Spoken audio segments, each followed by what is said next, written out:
Many thanks for joining us again on the newsroom. I am Mary Kanu. Presidential candidates in the 2023 general elections are attending the Nigerian Bar Association's annual general conference in Lagos, being held at the Eko Atlantic City until August 26.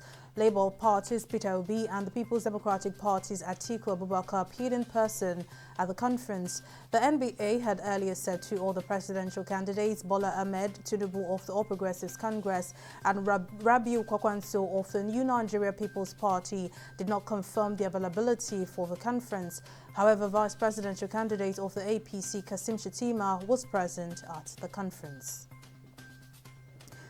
And at least 2 children have died after another building collapsed on Adeleye Street, Ladilak in the Bariga area of Lagos.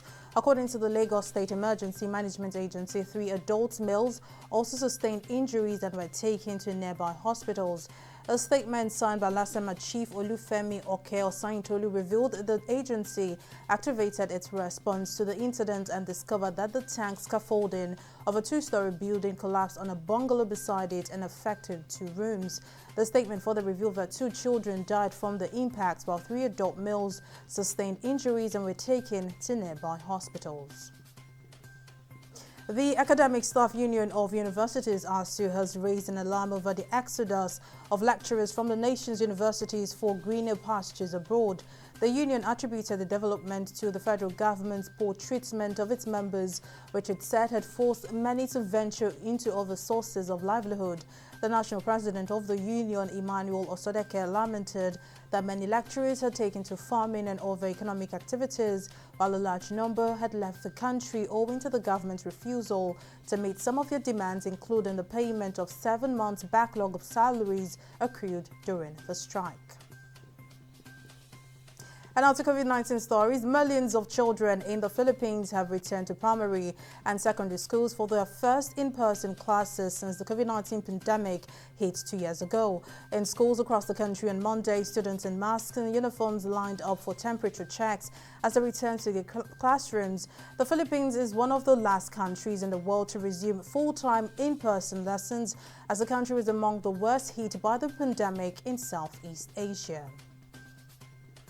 And in business, the National Bureau of Statistics, NBS, says prices of selected food items increased in July. It made the declaration in its Selected Food Prices Watch report for July 2022 released in Abuja on Monday. Analysis by zones showed that the Southeast recorded the highest average price of brown beans at 853 naira per kilograms, followed by the Southwest at 598 naira, while the Northeast recorded the least at 379 naira. And a U.S. state governor has met Taiwan's president on Monday, days after Washington announced trade talks with Taipei in a show of support following China's military threats towards the South Rhode Island. The Republican governor of Indiana, Eric Holcomb, landed in Taiwan on Sunday for an economic development trip. U.S.-China tensions have risen since Beijing staged huge military drills in retaliation for House Speaker Nancy Pelosi's visit to Taiwan earlier this month. And now in sports, Erling Haaland helped Manchester City fight back from 3-1 down to salvage a 3-3 draw at St James's Park in Sunday's Premier League game. Man City went into the game hoping to make it 3 wins from 3 games played, but dropped their first point of the season. The draw means they are in second place on 7 points, while Newcastle are 6th on 5 points. Well, that's the latest from the newsroom. Do join us at the top of the hour for more. Many thanks for watching.